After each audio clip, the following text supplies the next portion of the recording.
Salut, j'espère que tu vas bien, c'est Alexis, on se retrouve pour une nouvelle vidéo aujourd'hui. On va parler entraînement.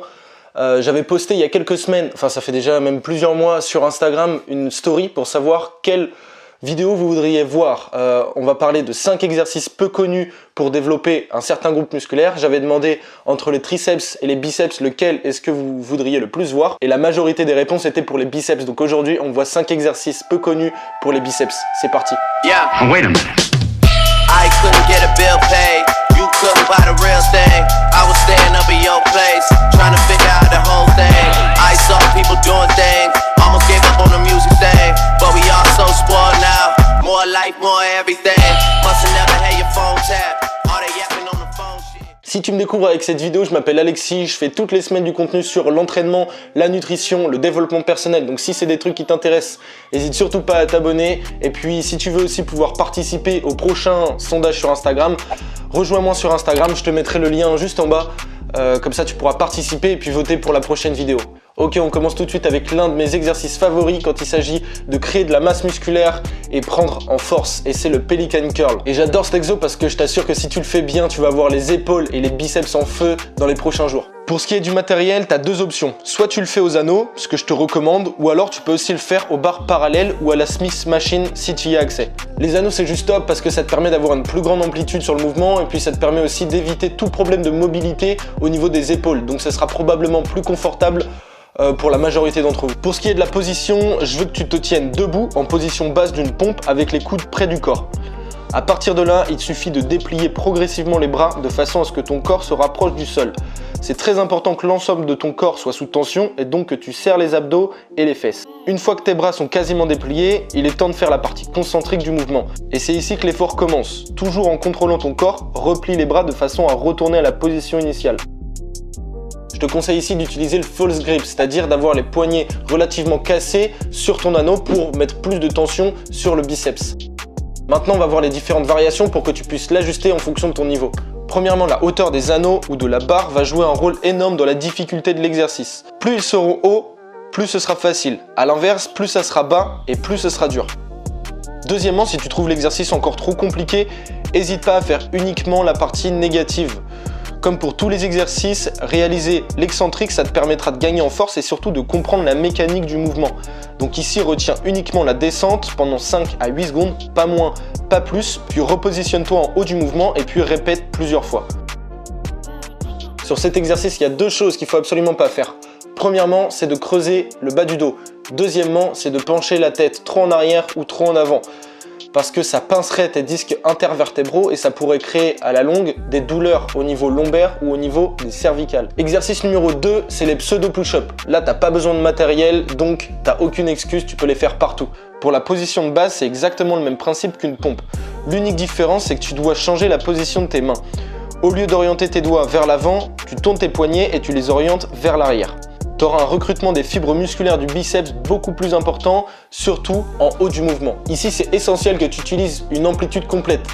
Comme pour tous les mouvements, on vise la qualité, pas la quantité. Donc descends jusqu'à ce que ton buste touche le sol et tu remontes jusqu'à avoir les bras complètement tendus. Si l'exercice est trop facile ou trop compliqué, il y a différentes variations qui te permettent de l'ajuster à ton niveau, encore une fois. Premièrement, si c'est trop dur, utilise le négatif. Comme d'habitude, tu retiens uniquement l'excentrique avec un tempo lent.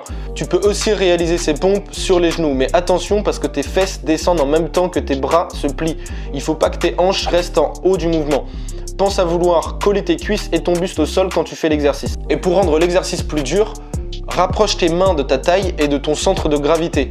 Penche-toi légèrement en avant sur les pointes de pied. Ça accentuera le travail sur les deltoïdes, donc l'épaule, et sur les biceps. Si tu veux encore rendre l'exercice plus dur, tu peux le faire avec les anneaux, ce qui rajoute le facteur de stabilisation et ce qui recrutera tes muscles profonds. Fais en sorte de toujours garder une prise supination et puis une fois que tu seras arrivé en haut du mouvement, rapproche les deux anneaux comme si tu voulais les coller. Ça permettra de travailler l'intérieur de tes pectoraux en plus. L'erreur classique ici, ça serait comme pour l'exercice précédent, de creuser le bas du dos. Donc pense bien à serrer tes abdos et puis à être gainé sur l'ensemble de tes répétitions. Exercice numéro 3, le one arm chin-up. C'est probablement le meilleur exercice si tu veux gagner en force pure. Et en plus de ça, c'est transférable sur plein de mouvements de street, comme le back lever, le front lever, les muscle up, les tractions lestées et puis encore plein d'autres. Donc s'il y avait qu'un exercice à retenir ici, ça serait probablement celui-là. Pour la position, c'est quasiment la même chose que pour les tractions classiques. Tu te tiens debout sous la barre, puis tu positionnes l'élastique juste en dessous de ta tête. Attrape-le et serre-le fort en prise supination pour activer les biceps forcément. Et avec ton autre main, tu maintiens l'élastique, puis tu fais tes tractions en essayant de t'assister le moins possible. Le but étant de mettre le plus de poids et de pression sur un seul de tes membres. Commence ton mouvement, bras complètement tendus, puis passe ton menton au-dessus de la barre. Si tu veux rendre l'exercice plus dur ou plus facile, il va simplement falloir que tu prennes l'élastique à différentes hauteurs. Plus tu le prendras haut, plus ce sera facile, et plus tu le prendras bas, et plus ce sera difficile. Et forcément, l'épaisseur de l'élastique va jouer aussi un rôle énorme. Donc plus ton élastique sera épais, et plus ça sera simple, et vice versa, t'as compris. Si l'exercice est trop compliqué, réalise juste le négatif, soit en ne t'assistant pas du tout, soit en t'assistant le moins possible, de façon à retenir la descente entre 5 à 8 secondes, encore une fois. Pour t'aider un petit peu, saute pour avoir le manteau au-dessus de la barre, place la majorité de ton poids sur un des deux côtés, puis tu enlèves progressivement un ou plusieurs de tes doigts sur le bras qui t'assiste.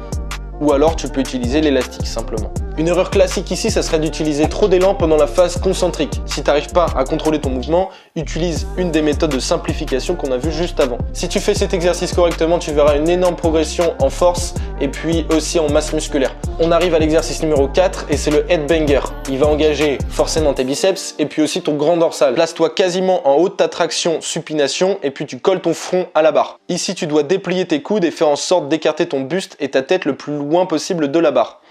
Idéalement, ton corps ne descend pas et tu dois rester au même niveau, c'est-à-dire le front toujours en face de la barre. Tu verras qu'au début, c'est pas un mouvement évident et donc tu auras certainement besoin d'un petit peu de temps pour avoir une bonne technique d'exécution. Donc au début, n'hésite pas à utiliser un petit peu tes jambes pour t'aider et puis simplifier le mouvement. Pour ce qui est des variations, n'hésite pas à modifier ta prise, c'est-à-dire large, épaules, serrées. Et si tu veux accentuer le travail des biceps, pense à augmenter la pression sur l'intérieur de tes mains. Donc force et serre principalement avec ton auriculaire, annulaire et ton majeur. Et cette technique, tu peux l'utiliser pour tous les exercices en prise supination. Donc force principalement avec ce côté-là de ta main et tu verras que tu engageras beaucoup plus ton biceps. Tu peux l'utiliser pour des tractions australiennes, tu peux l'utiliser pour des tractions classiques et même sur des exercices d'isolation comme du curl à l'halter. Et l'erreur la plus classique ici, ça serait de descendre au fur et à mesure que tu fais tes répétitions.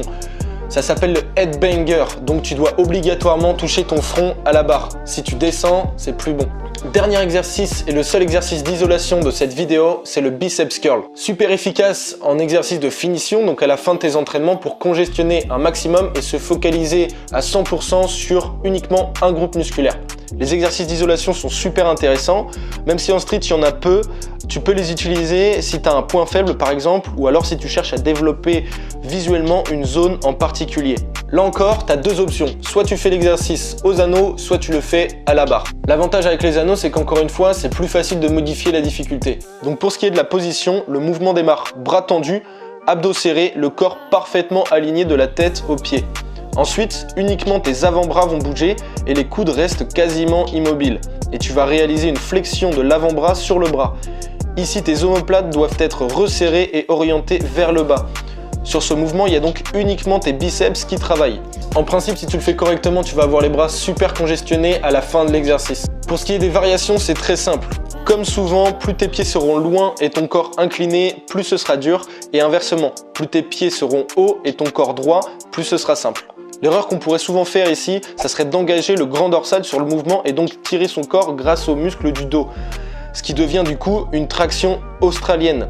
Donc ici, c'est vraiment important qu'il n'y ait que l'avant-bras qui bouge et rien d'autre. Fais très attention à ça parce que dans le cas contraire, c'est plus du tout le même exercice et donc tu n'obtiendras pas du tout les mêmes résultats. Voilà pour les 5 exercices de cette vidéo et maintenant je voudrais que tu me dises dans les commentaires lequel tu préfères. Encore une fois, j'espère que tu as appris plein de choses dans cette vidéo, que ça t'a plu. Si c'est le cas, n'hésite pas à mettre un gros pouce bleu, ça me ferait super plaisir, ça m'aide pour le référencement. Et puis tu peux partager avec des potes à toi, tes amis, ta famille, ta grand-mère, n'importe qui. Moi je te dis à très bientôt et merci encore une fois d'avoir regardé cette vidéo. Salut!